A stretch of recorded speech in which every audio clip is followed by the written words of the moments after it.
Hey, folks, I want you to be the first to know. At Our Table will be live this week at the DNC Winter Meeting in Los Angeles. We're doing a special live episode from inside the meeting. If you're not already a paid subscriber on Substack, now is the perfect time. Paid subscribers will be able to listen live, ask questions, and get access to exclusive content and benefits. Go to jamieharrison.substack.com and subscribe today. Our country is doing some terrible stuff right now. Our country has done some terrible things in the past, but history will get you. If you are part of doing something that you know is wrong and that you know is unconstitutional and that you know is immoral, like many of the things that this administration is doing right now, whether or not people are able to stop you right now, and I still have faith that we can, even if you get away with it now, you will never get away with it for the rest of your life. And your family will spend the subsequent generations ashamed of you. You will spend the rest of your life denying that you did what you did. And we will out you. And history will get this right.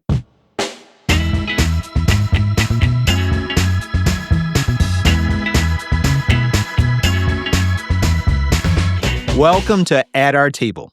I'm your host, Jamie Harrison. Folks, our guest today really needs no introduction. Rachel Maddow is one of the most decorated and respected journalists of our era, and I'm so glad I get to call her a friend. I've known Rachel for over a decade, way back when she first invited me on her show to talk about South Carolina when I was the South Carolina Democratic Party state chair. As I think about it, Rachel has been there for every major step in my public life. I announced my first run for DNC chair on her show. I announced my Senate run on her show. And I was scheduled to give my last interview as DNC chair on her show. She has always given me space to be real, to be honest, and grounded. You know, Rachel began her career in 1999 in radio, before launching the Rachel Maddow Show on MSNBC in 2008. She's produced podcasts, documentaries, written numerous books, and has received multiple Emmys, a Grammy, and is the recent recipient of the Walter Cronkite Award for Excellence in Political Journalism. And she continues to host her long-running The Rachel Maddow Show, which airs Mondays on MS Now. I'm excited to just talk with Rachel. To talk with Rachel the journalist, Rachel the historian, but most importantly, Rachel the person. The amazing human being behind the voice that so many of us trust. Today, I am thrilled to welcome Rachel Maddow to At Our Table. Rachel, welcome, welcome, welcome. You don't want to start off by making your guest teary. I'm going to be schnorfling and snuffling through this whole thing, Jamie. Ooh, that was very kind. That was very nice of you. Well, you are just such a force of good. And you know, there's a saying that I heard years ago: in the darkest nights, we see our brightest stars. And you really have been a bright star for so many people because, and I can tell you, if my mom and my college roommate's mom and my mother-in-law could be on right now, they would be. I should have probably given them the guest login for this. Because this is the most, when I told them all of the people I've interviewed, this is the most energetic that I've heard my mom. Oh, I can't believe it. I can't wait to see this one and Rachel this and Rachel that. You have a huge fan club, Rachel, and it's because you give a lot of people hope. Moms are my favorite demo, I gotta say. Like whenever I meet anybody who wants to, if I meet somebody like, on the street or in the subway or an airport or something, and I can tell they're gonna, come up and say something to me about the show, provided they look friendly, I play this little game with myself where I say, are they gonna say it's themselves? Are they gonna say it's their mom? Or are they gonna say it's their grandma? Because that's my demo in terms of who likes me. So I hereby invite myself to Jamie Harrison friends and family moms get-togethers from here on out, because those are my people. They're your people. They're your people. Well, Rachel, before we get into the heavy stuff, I want folks to meet the person behind the brilliance. I think a lot of folks know who you are, but don't really know you. So let's take a little trip in the Wayback Machine. Tell us about Rachel the kid. Oh, wow. Yeah. Tell us about when was the first moment that you became aware of politics and really interested in policy and history? How Oh, were you as a kid?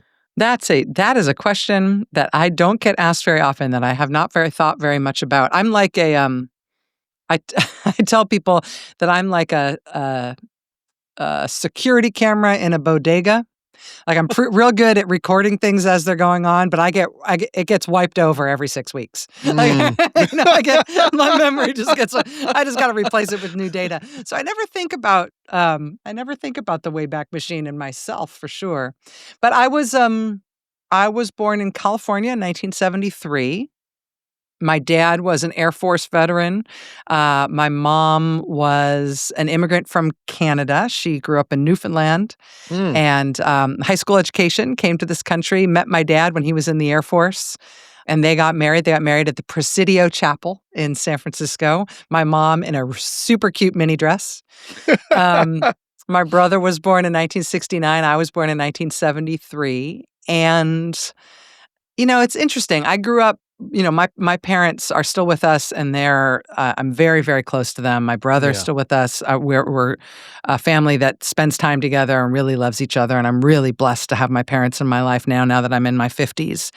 But growing up, they weren't super, I don't want to say they weren't like fuzzy wuzzy. You know Yeah. what I mean? Yeah. Like, we didn't have like a bunch of kids' books around, and like we didn't do I don't ever remember like bedtime stories and stuff like that. The first stuff I ever remember reading was the San Francisco Chronicle.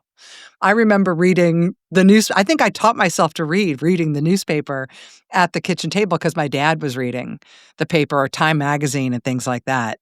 We didn't have kids' books around. We didn't have it wasn't a reading rainbow kind of space when I was growing up. And I was into sports when I was a kid. I was by the time I got to like middle school and high school, I was the kid who was good grades and good at sports, but also in detention all the time. Huh. So I used to get in trouble. Detention? Why? How would you get in trouble? I was a smart Aleck. Just a smart ass in the classroom, huh? Yeah. And I was like, I used to cut class a lot. Like, I'm not proud of these things. But I was I was like a kid who was both doing well and was also kind of a jerk at the same time. Yeah. Were you smoking behind the bleachers? I was hanging out with the smokers behind the bleachers, let's just say. I used to cut class with my friend Greg Hastings and go to the donut shop. Mm. And or I kind of stole the family car and would drive it to the beach. I was not, yeah. My parents were patient. But I did well enough in school that I got into a good college. I went to college. I came out as gay when I got to college, and I did it in a really obnoxious way. I came out. There was only one other kid in my whole class in college who was also out as gay. And the student newspaper did an interview with both of us.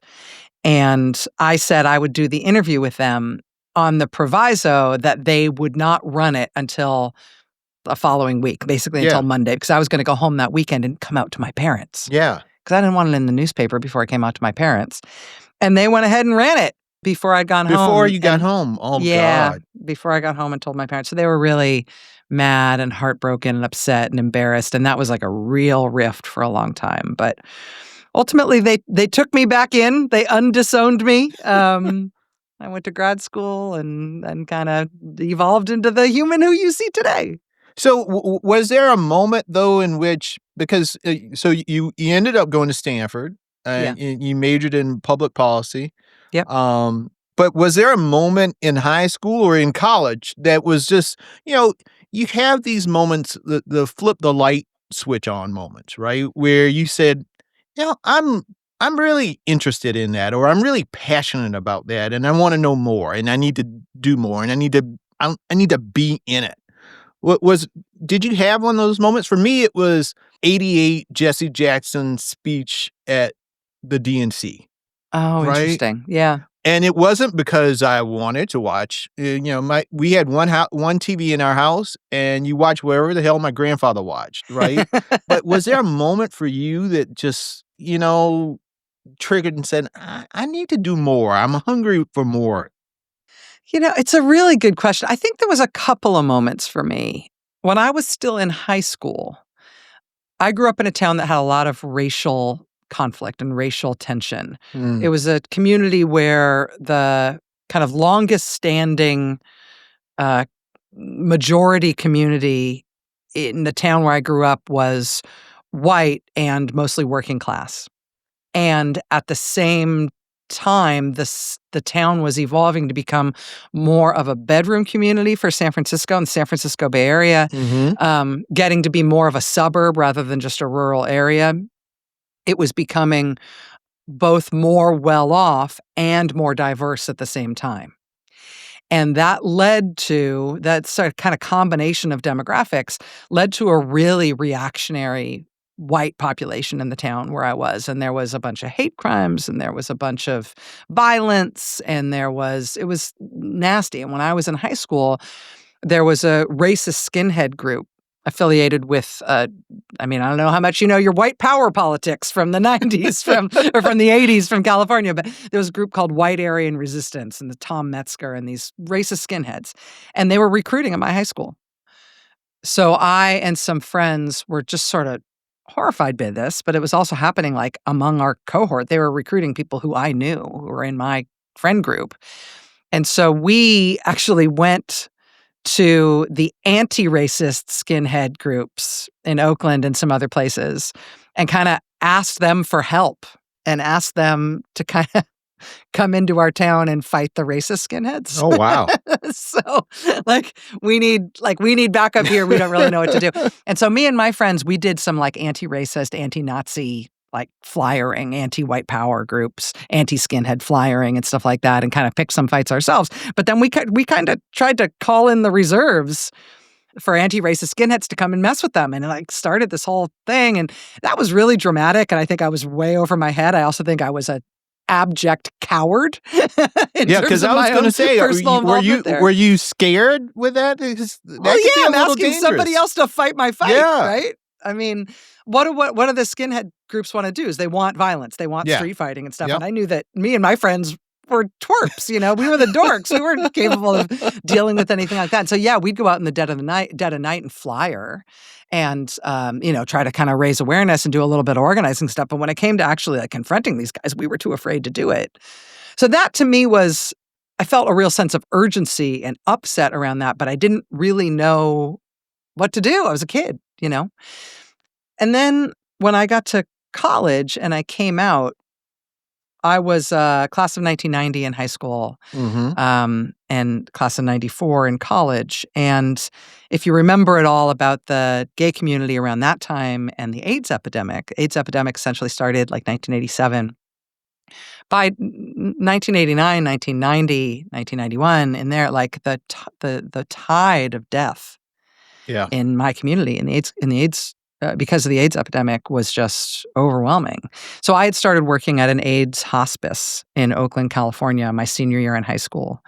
And then I was an AIDS activist of various stripes all through college. And then I graduated early from college and moved to San Francisco and joined ACT UP. And I really saw myself as an AIDS activist and as part of the AIDS activist movement as the primary thing I was doing in my life. And it wasn't like, this is what I want to do when I grow up. At that point, as a 16, 17, 18, 19-year-old, I didn't have any sense that I would grow up. I mean, there aren't very many experiences in modern American life when you feel like your age cohort as a young person is an age cohort that's never going to grow old, that's never going to hit 30. But that was my experience. And that gave me a real sense of a crash course in organizing and a real sense of, if you're going to do it now. You're not going to have the luxury in this community. You're not going to have the luxury of planning a long life and a career. Whatever you're going to get done in life, you're going to do it now. And this might be the only chance you had, because I knew people my own age who were dying. And that, I think, was kind of the crucible in which I was formed. And I did my doctoral dissertation on AIDS in prisons, and I worked for the ACLU National Prison Project and the National Minority AIDS Council. And that's kind of what I thought my whole life was going to be for a very long time until I kind of stumbled into radio. Radio. Yeah. And that's how I got to where I am. Well, but before we get to the radio spot, it must tear you up to see what the Trump administration has done with HIV/AIDS programs over in Africa and in other developing nations and all right now. I mean, it's just galling. It really is. And I think New York Times just had an article out recently about some of the impact. But what's your thought on that? You know, we fought so hard in this country to push the development of not just prevention strategies, but actual treatments. Things that could, if you were HIV positive, could keep you alive. Yeah.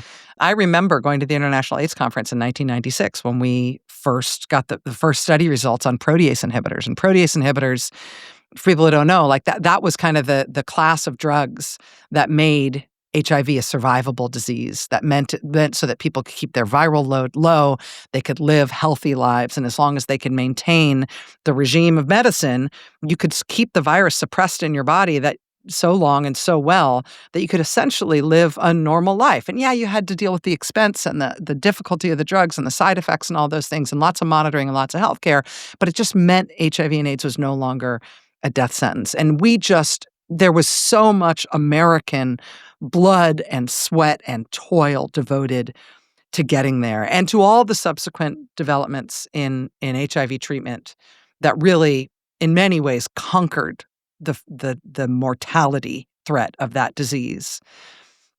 And PEPFAR, which George W. Bush didn't do very many good things as president. But this was one of magnificently brilliant thing, which was PEPFAR, which was the program to get the cutting edge HIV treatments to people all over the world, regardless of whether they could afford them. And what is the benefit of that to America? How is that America first? Well, if you radically reduce the mortality of HIV and AIDS around the world, you also, if you do it by treatment, you are preventing new people from getting infected. You're preventing the healthcare costs in terms of people being sick, but you're also, every year that you are treating more and more people, you are shrinking the population of people with HIV and AIDS to the point where the global pandemic becomes a manageable thing that you can actually stop. And while Joe Biden was president, by proclamation of the United States government, we got to within shooting distance of that. Wow. A year certain by which the global HIV and AIDS scourge could be ended, could be wiped off the map. Like it's within sight. Treatment got that good, and the combination of treatment and prevention working together got that good, and our global response to it got that good and did that much benefit over all those years with the U.S. in the lead that we were within sight of ending AIDS forever in our lifetimes, within a decade. And Marco Rubio and Donald Trump decided they didn't understand it, or it seemed too gay or too black or too poor to them. And they just cut it all off and blew up 30 years of work for nothing. For nothing. For nothing, for no benefit. It's not like it's going to save a lot of money to have tens of millions of people getting HIV every year. You know what I mean? It's not going to save money. This is not something that's going to redound to the United States' benefit. And I don't think they understood it. I tell myself they didn't understand it because I think if I believed that Marco Rubio actually understood what he was doing, I don't think I think that would challenge my faith in terms of understanding him as a full human being. But it's absolutely, it is repulsive. And it is going to cause the deaths of millions of people, and it is going to be on Marco Rubio's head for the rest of his life, no matter what else he ever does. Well, and Rachel, the thing that I can't, listen, in life, we all mess up. We all make mistakes. But it seems as though once you have made a mistake and you see that you have made a mistake and you see the ramifications on how it is going to impact people and how people will lose their lives, then you will course correct. I don't understand why, and particularly, I grew up I'm more spiritual than I would say religious, but I grew up in the Black church, and I used to go to the holiness churches where, you're there all day and all this other.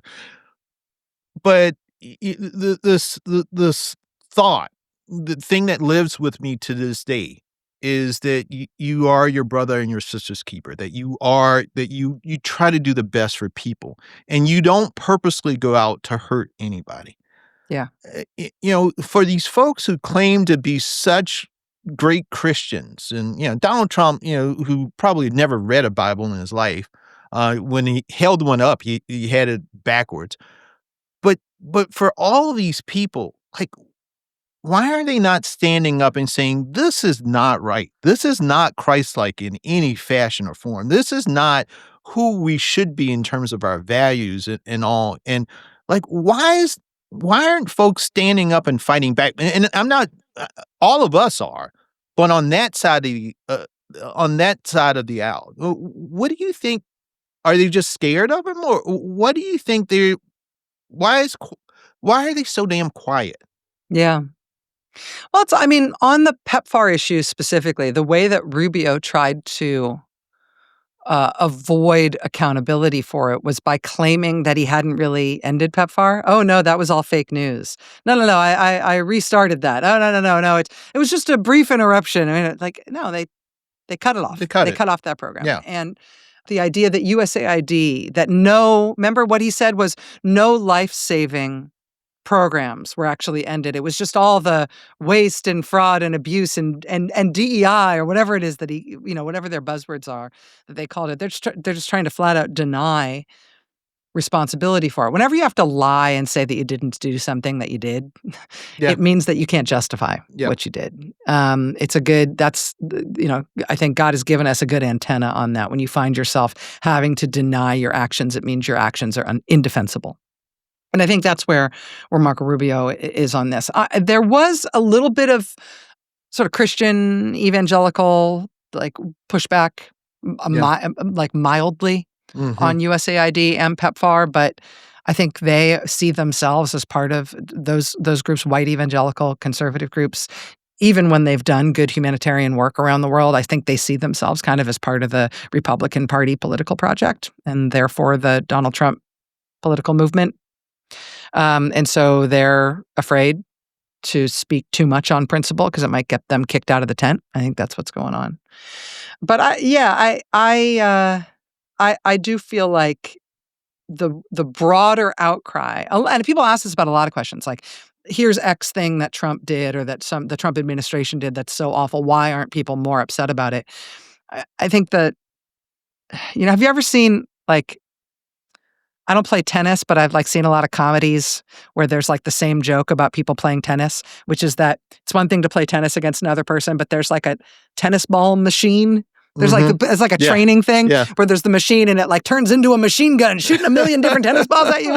I sort of feel like that's kind of what the Trump administration is doing. If you're choosing to be outraged about something that they're doing wrong, that tennis ball machine has been turned up to 11 and it is shooting so many things at you all at once. It's kind of hard to gear up to oppose every one of those things, so you just give up. You toss the racket aside and walk off the court. We can't afford to do it. We just need more people on the court with more rackets fielding more of those balls. That's exactly right. Well, let's now get into you mentioned radio. So and you, I think it was back in '99, entered a contest to become a radio host. Yeah. This is how everybody ended up on MS Now, right? This is how we all got our jobs. And then this, you do this, you're radio host on this radio program in Massachusetts. And then that led you to becoming one of the most well-known and watched TV hosts in American history. How did that happen? It's kind of a weird path, I know. So I was working on my PhD. I was all but dissertation. You've heard that ABD, meaning which meant for me, I was out of money. And I was doing my dissertation in England and I needed to move back to America because I didn't have any money and I couldn't legally work there.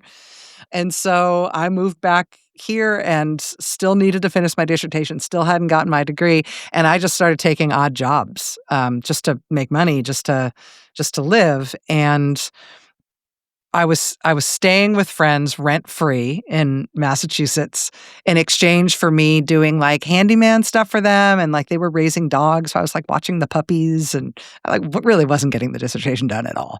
But I was working at I had some other friends who had a coffee roasting business. They're still there actually in Western Mass. Indigo Coffee, highly recommended. They're great. And I was working like doing handyman stuff for them. I was doing deliveries, but my car had an electrical short, and so they kept having to come out and like tow me while I was doing delivery. That was a disaster. But it's friends of mine were fans of the local like morning zoo radio show, which held an on-air contest to pick a new news girl. That was actually the title. Oh, God. The sidekick for the host was News Girl. And I auditioned live on the air for News Girl and got the job right there on the spot, started the next day. It was really weird. It was just like rip and read AP new top of the hour news copy. And they liked my voice, and I had a good chemistry with Dave in the Morning, Dave Brunell, the host. We had an intern whose job was to give out toothbrushes. We called him Brush Boy. Like, it was a really weird show. But that's what I did. And that's what I was doing while I was finishing my dissertation. I then actually finished my dissertation, went back and defended it.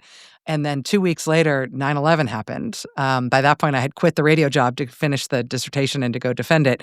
And I actually, after 9/11 happened and all the local radio stations went from music to a talk format because there was so much news and it was such a crisis in the country, I volunteered and started for free doing shifts at another local station. Just, whatever shifts you've got, I'll do it. I'll take over. I miss being able to give people the news and talk about it. This is a difficult time. And that led to me having my own show. And then that led to Air America Radio when the left very briefly had an talk radio network. And that got me ultimately to some guest hosting gigs or some guesting gigs on cable news, and then guest hosting gigs. And then in 2008, MSNBC gave me a show. I think the signature part of the Rachel Maddow style, if there's Rachel Maddow style, is the storytelling, right?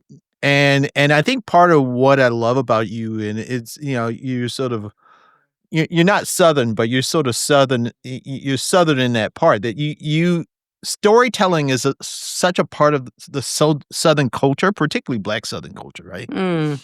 And part of what I love about watching your show is the storytelling.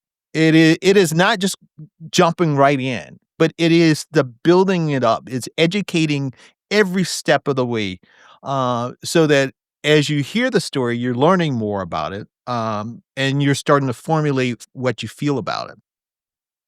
When did you first realize that storytelling was such a gift for you? Not just reporting, but connecting people to something deeper. That's really nice of you to put it that way. First of all, Jamie, thank you. I mean, I don't know. I guess, like I said, I started as news girl, reading little snippets of news. It was the opposite of storytelling. But I think I just know instinctively, in the way that you know it instinctively, that stories are what changes the world. Stories are what people remember. Stories are the things that make you have that revelatory feeling. Oh, now I see it. Stories are the way you change not only your mind, but your heart. Yes. And I have always felt like those stories were there within the news.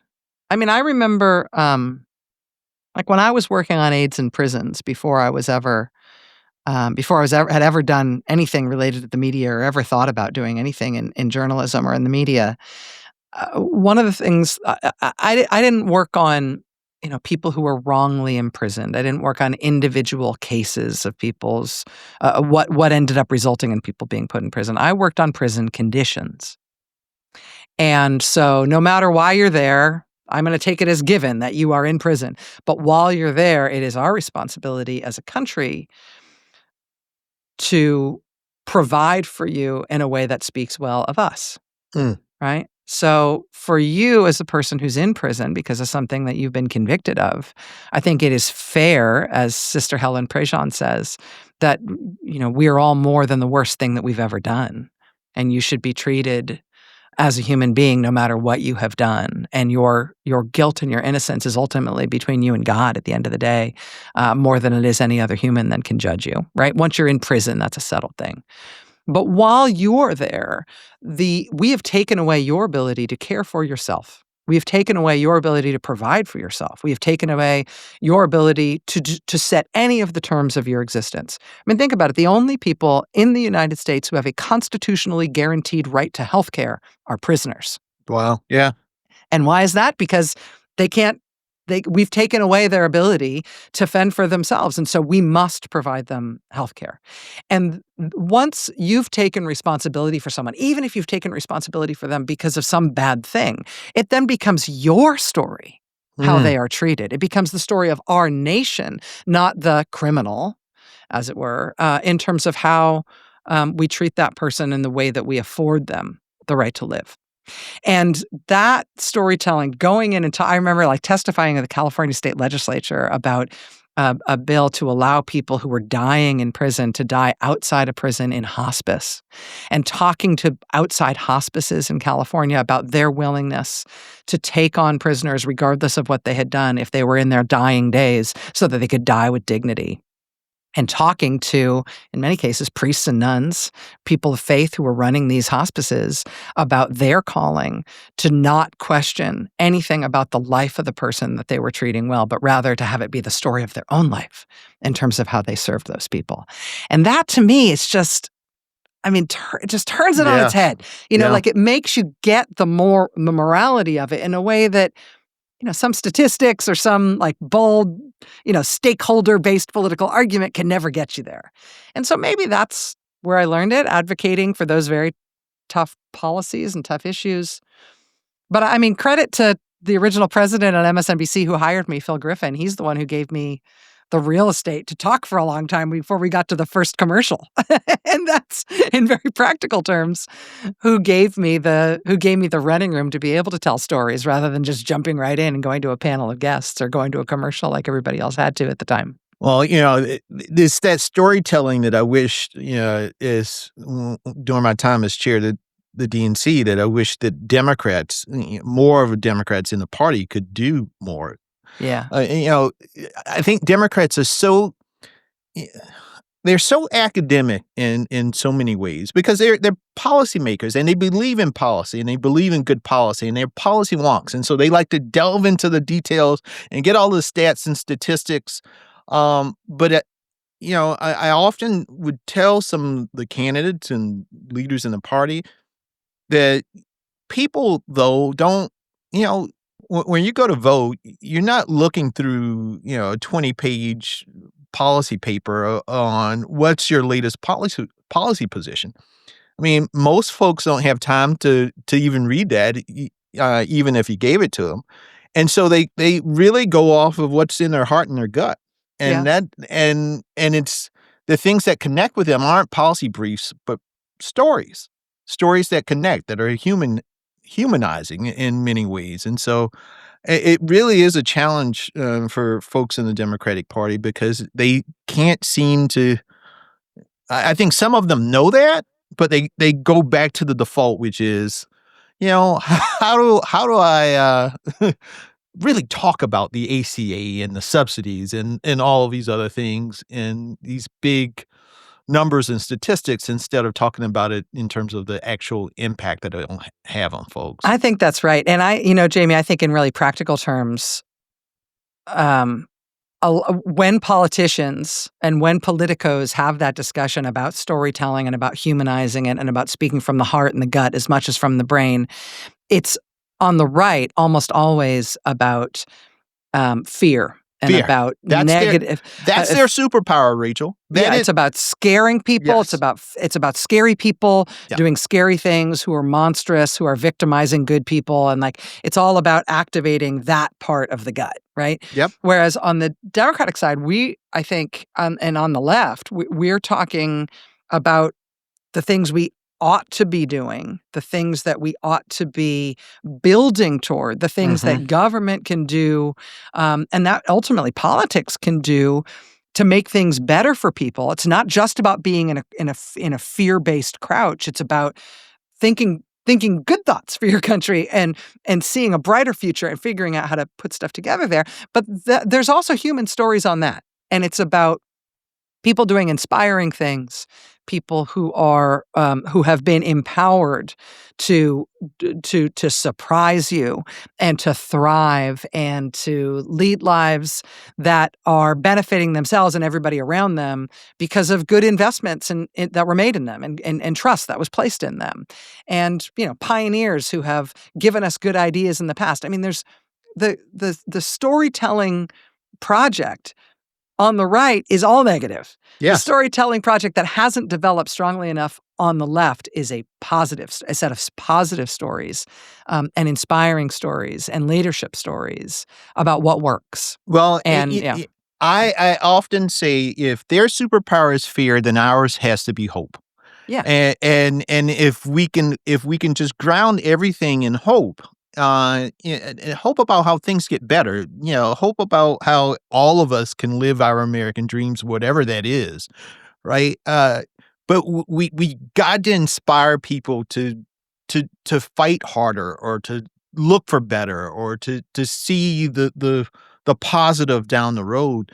But it's about what we're working toward. It's Yes, about thriving. Yes. It's about creativity. It's about being inspiring. It's about being surprising. It's about being funny. It's about the idea that as Americans, we're in a good place and we're going to get better.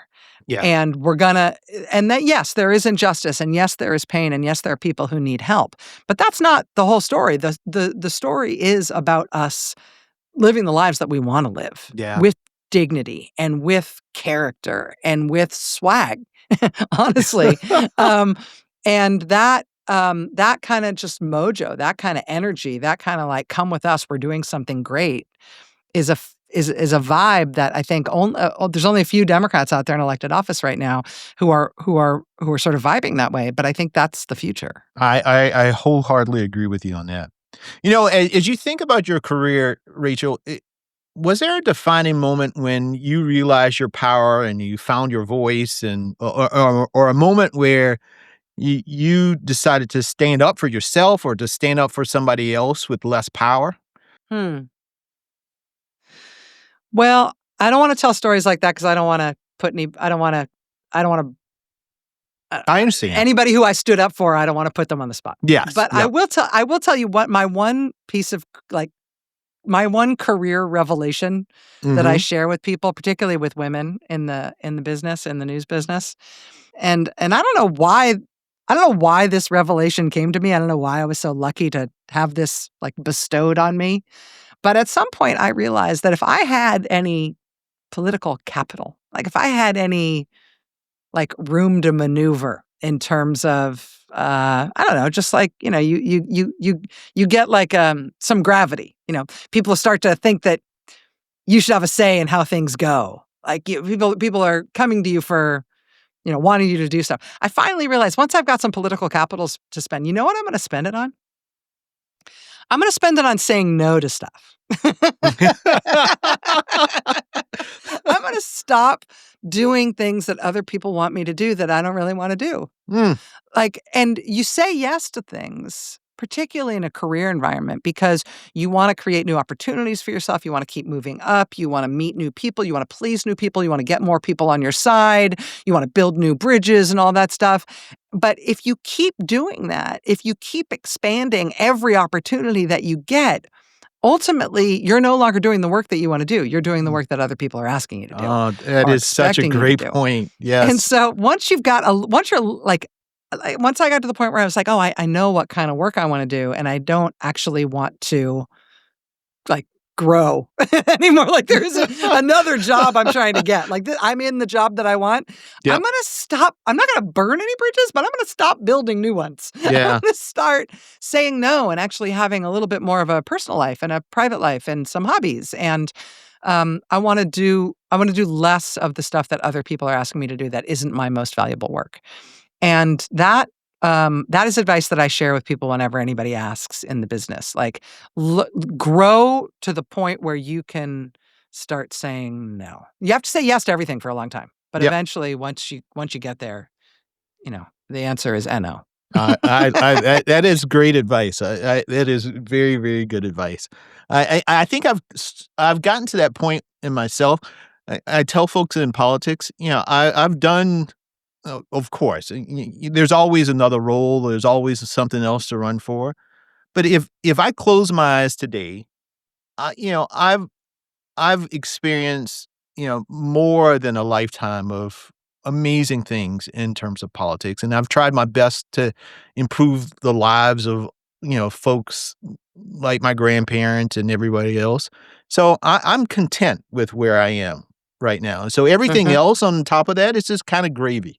Yeah. That's great. That's nice, but it's not one of those things where, like, I need to do that or I need to feel compelled to do that. But it just means that you're ready for your next chapter, Yeah. right? I mean, Yeah. you're writing your next chapter right now. But the Yeah. reason that you've been so successful, Jamie, is because of your brain and your heart and your creativity in approaching problems in new ways and with new energy and with the kind of just the creativity that you have brought to your work in politics. Yep. And you know how you have to take care of that?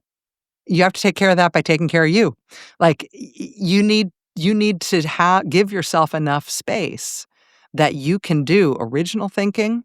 You can bring your brain and your heart and your creativity and your soul to what you are doing so that you can put fresh eyes on old problems and contribute in new ways.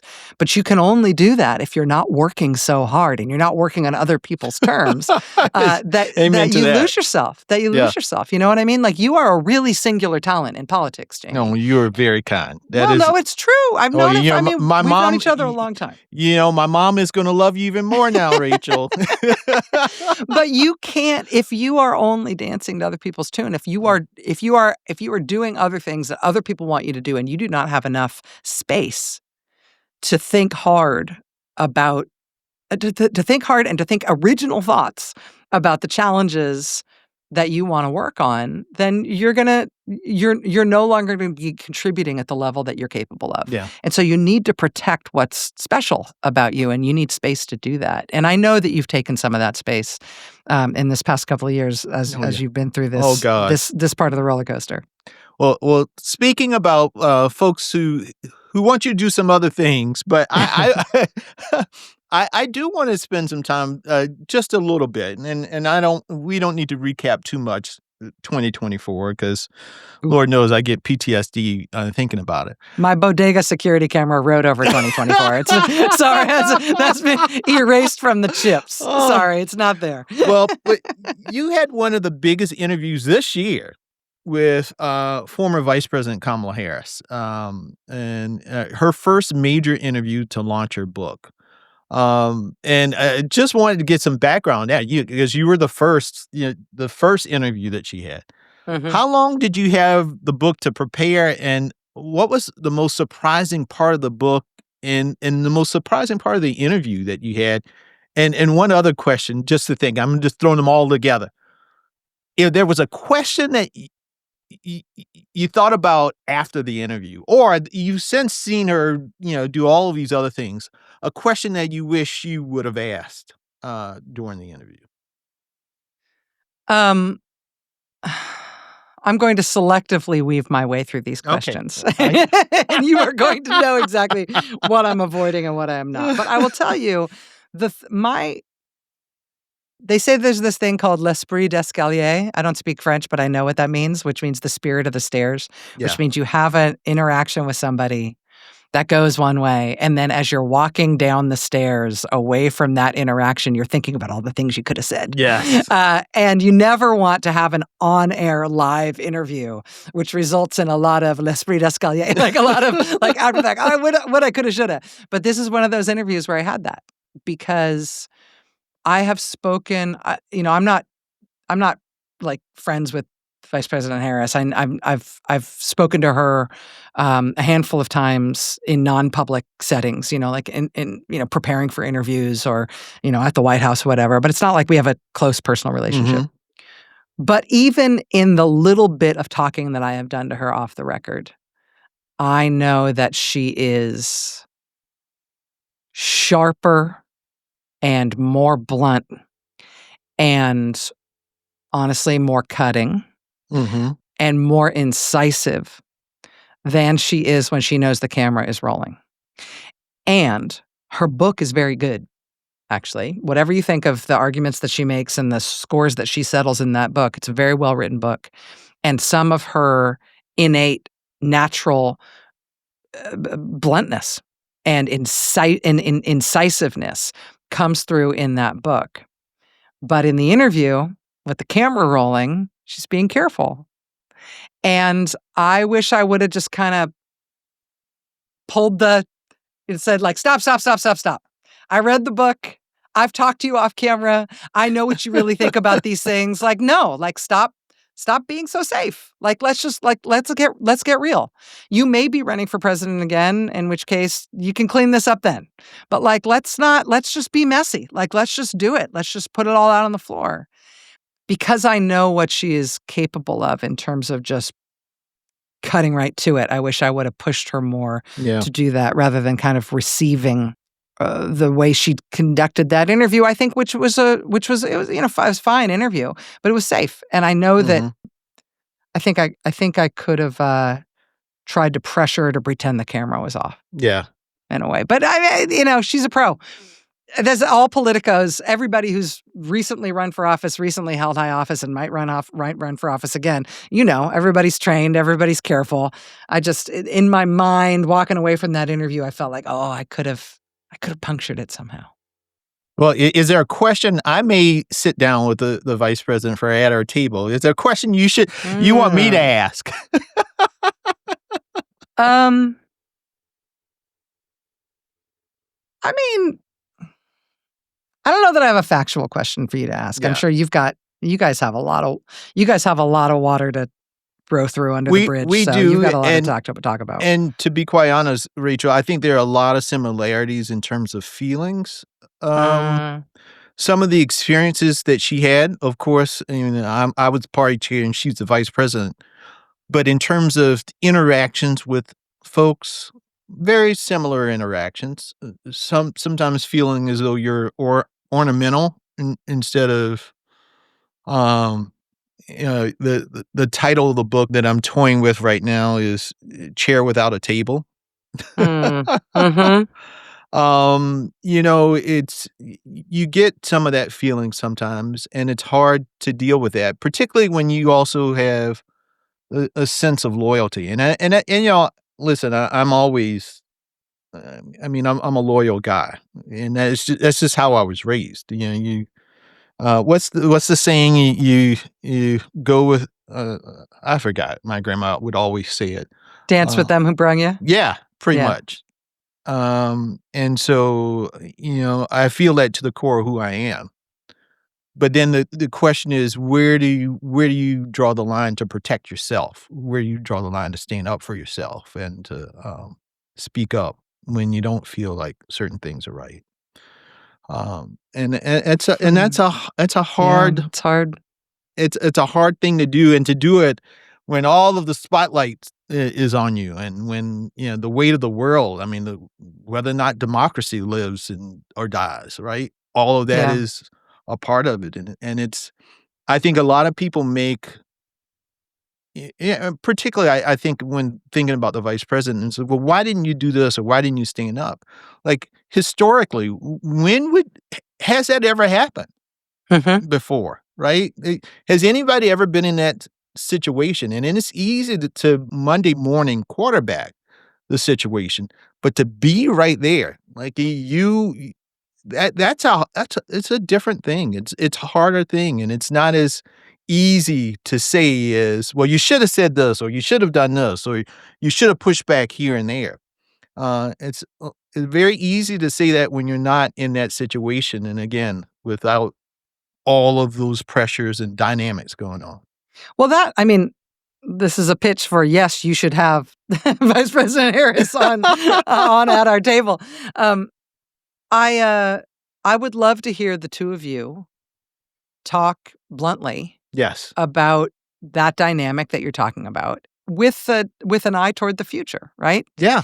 If you felt like that that very difficult phrase, feeling ornamental, being a chair without a table, those things, those descriptions that you're making, which very much echo the kind of critiques that she had of the administration in her book. Well, I would love to hear the two of you talk about, well, what could be done? What could you have done? What could each of you have done? What could anybody have done in that circumstance to fix that screwed up dynamic? Because if the Democratic Party or anybody in the White House or in national politics goes back at this task ahead of us and makes those same mistakes again and doesn't bring everybody's talents to bear on the problem and does exclude some of the most talented people and not bring their what they've got to offer to the fight, then Democrats are going to lose every fight. That's exactly right. And so how to fix it? So what are the right strategies to make sure a dynamic like that can't survive? That's exactly right. It's going to arise again. These kinds of problems are, in a certain way, they're intrinsic. They're driven by human nature and all sorts of prejudice. But given that we can expect them, given that you both had some of the same experiences, what can you tell us? How can you two game out different ways to approach it, different ways to fix it, different ways to avoid these problems in the future? Because these problems were not just like personal problems that afflicted both of you in these jobs. They're problems that redounded ultimately to the fate of the country. We got to fix this stuff. Yeah. And it's institutional stuff, right? It's not even tied to, sometimes it's not tied to one individual or, but it's how the system is built. And the question is, what can we do to change that? Yes. Yes. And can you guys talk about, again, bluntly and without, worrying about stepping on too many toes, talk about some of those experiences, talk about how things could have been different, talk about how when those things arise again, what should be done to short circuit those problematic dynamics and fix them so that we don't go through it again. We got to fix this problem. We got to fix this stuff. We have to. The stakes are too high. The stakes are too high. So thinking about, and I know we need to wind down here, and I got so many other questions here, but think about... I think, what's going on is that we miss each other. I miss you. We used to Rachel, talk more than we do. We're both so know. busy right now. I know. I think what's going on is that we probably just need to have a few drinks and hang out. Yes, we definitely need to do that. Yeah. One of the things I do want to talk about, you cover some heavy and dark chapters of our history, and you just recently debuted a new podcast. It's for MS Now. Rachel Maddow presents Burn Order. Yeah. What is that? And what is it about? So it's about what we commonly shorthand in this country as Japanese American internment. It was really incarceration of more than 100,000 Americans, more than 120,000 Americans who were locked up in prison camps in the United States for years, purely and solely on the basis of their race. And, we've got Donald Trump right now with Stephen Miller sort of at the helm, building these, immigrant detention facilities, which are prison camps in remote areas. And they've built them off as far as possible away from any sort of public access. In some cases, they built them on military installations. They've tried to make them constitutional black boxes where people essentially have no access to legal representation or the protections of the Constitution. And it's all on the basis that immigrants to this country are supposedly, they're all criminals. And like Donald Trump said the other day, every problem in our country redounds to immigrants, and immigrants are the cause of everything that's wrong in America.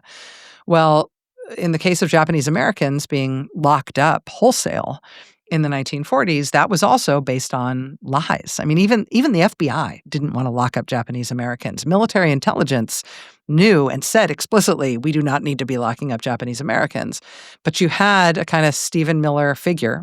I say he was the wrong man in the wrong place at the wrong time, who had really fixed racial ideas about Japanese Americans and about other Americans too. And he essentially architected this policy and forced it through. And what Burn Order is about is the people who fought that policy, people who fought it inside the Justice Department, inside the military. There was a very small number of elected officials who fought it inside politics, but one man in particular who fought it as the governor of Colorado. He had a huge impact, even though he really stood alone in fighting it. And then Japanese Americans themselves fighting it. And the burn order at the heart of the story is that when America did that, we knew it was wrong. Yeah. And we knew it was unconstitutional, and we knew it was immoral, and we knew it was unjustified. And therefore, the people who did it at the time had to cover up the real reasons why we did it and the real way they actually got it done. And that cover up, the Japanese Americans shredding that cover up and finding out what really happened and dismantling that policy and getting truth, getting an investigation, getting an apology, getting reparations from the U.S. government for what they went through, to me is a hopeful story about a terrible thing. Mm-hmm. That our country is doing some terrible stuff right now. Our country has done some terrible things in the past, but history will get you. If you are part of doing something that you know is wrong and that you know is unconstitutional and that you know is immoral, like many of the things that this administration is doing right now, whether or not people are able to stop you right now, and I still have faith that we can, even if you get away with it now, you will never get away with it for the rest of your life. And your family will spend the subsequent generations ashamed of you. You will spend the rest of your life denying that you did what you did. And we will out you. And history will get this right. And so it's a very dramatic story. There really is a burn. There is really is a burn order where they order all the evidence destroyed by fire, by incineration. But it's a hopeful story about the need to fight the government when they're doing the worst things they can do, and how those fights may not pay off in the short run, but they will pay off in the long run, and we'll get this right. Well, speaking of history, Rachel, I don't know if you've had Congressman Jim Clyburn on your show recently for his new book, The First Eight. I have not, but I know about the book, and I should have him on about it. Yes, I co-authored the foreword. Good, but it is a riveting book, and I think it's timely because, particularly given the Supreme Court's pending decision on the Voting Rights Act. Yeah. So the whole concept behind the First Eight is that, the First Eight were the first 8 Black members of Congress from South Carolina that served during the period of Reconstruction. And Congressman Clyburn is number 9, but it was 95 years between number 8 and number 9. Wow. Right. And it's partly because of what happened after post-Reconstruction, the emergence of Jim Crow and all of the laws to suppress Black voters. And, if the Supreme Court guts the Voting Rights Act, we could see sort of a second post-Reconstruction. Yes. The wipeout of Black representation in Congress all across the South because of all of those VRA districts gone. The Confederacy the old Confederacy would essentially return as 100% white congressional representation. Yeah. Yeah. And so, it's, to me, it is a scary thing to see history almost repeating itself again. Mm-hmm. And the sad part is that so many people don't even know the history, right? Yeah. So many people see this as something new. Well, and they see the fight to have achieved the progress that we made in the past as something that was inevitable, as something that was, it was pushing itself along, and it was always going to happen. We were always going to evolve in a more in the way that we did, and it wasn't at all. It was absolutely contingent history. And I think part of the reason that we have a hard time keeping our heads around that policy, getting our heads around that policy, is because we don't remember who the bad guys are for the most part. Yeah. For the most part. I mean, there is this great dearth of information in popular consciousness about the segregationists. People can remember Bull Connor, maybe George Wallace. Who else do they remember? You know what I mean? Like, it was a whole freaking movement, and they were organized and funded and committed and violent, and it was violent. And it was and it was not just like an organic feeling among white people in the South. No, it was an organized movement, just as much as the civil rights movement was an organized movement. And they had leaders and they had internal dynamics and somehow, because they lost the argument, they've been allowed to disappear from history as if they never did the work that they did. Yeah. And it is worth remembering their agency, the bad guys' agency, as well as it is celebrating the heroes. Well, some of them still have statues on State House grounds. We have this guy, Ben Pitchfork Tillman, who was a governor of South Carolina, a U.S. senator, and would go to the floor of the U.S. Senate to talk about the joys of lynching of Black people. And his statue still stands right there on the State House grounds, and the state Republicans won't allow us to take him down.